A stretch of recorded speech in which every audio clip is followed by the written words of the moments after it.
mais qui présente des atmosphères et des paysages contrastés. Vincent Ditch et Morgane Doux ont parcouru pour nous la campagne luxembourgeoise et nous racontent l'histoire du duché. Nous sommes seulement à 50 km au nord de la ville de Luxembourg, mais le paysage n'a plus rien à voir. Le lac de la Haute-Sûre, c'est la principale réserve d'eau potable du pays. C'est aussi le terrain d'aventure préféré d'Ernie Clarus. Moniteur de canoë et guide naturaliste, amoureux du Luxembourg côté jardin. Au nord, nous avons des plateaux où il y a des vallées qui sont cassées, où il y a les rivières qui coulent au fond. Alors que dans le sud, c'est un peu l'inverse. Le point où nous sommes là maintenant, avec l'Ulshausen en bas, c'est vraiment le village sport, avec Insenborn, de l'autre côté, Kaundorf, Liefranche, c'est vraiment le haut lieu du tourisme naturel, du tourisme nature plutôt. Et c'est ainsi dans tout le nord du pays, de la frontière belge à la frontière allemande, des Ardennes à la petite Suisse luxembourgeoise. Cet autre coin de nature très particulier où les sentiers de randonnée traversent d'étonnants et mystérieux rochers. Il y a 200 ou 300 ans, les premiers touristes qui ont découvert la région, c'était les Néerlandais. Et comme ils ont trouvé que c'était beau et vallonné, qu'il y avait les petites montagnes, ils ont appelé la région la petite Suisse luxembourgeoise. Vous avez vraiment les très belles formations rocheuses formées du grès de Luxembourg. Vous avez aussi des belles vues panoramiques sur la vallée de la Sûre, des belles forêts, des pâturages, vraiment des paysages qui changent. Situé au centre de l'Europe, le Luxembourg a toujours été traversé par des routes commerciales et militaires importantes.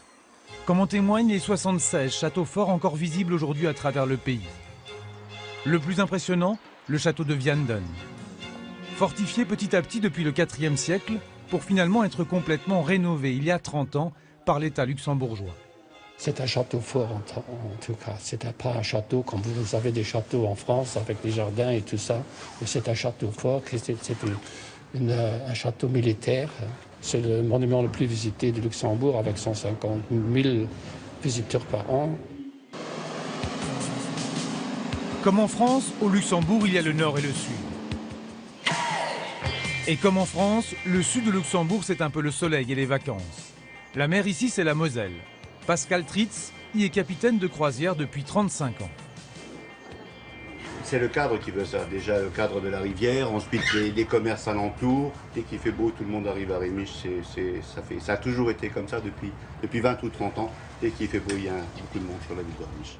Chaque week-end, Français, Allemands et Luxembourgeois sont nombreux à venir ici apprécier aussi la spécialité de la vallée de la Moselle, la friture de poisson. C'est des petites perches et des petits gardons en fait, avec beaucoup de poivre.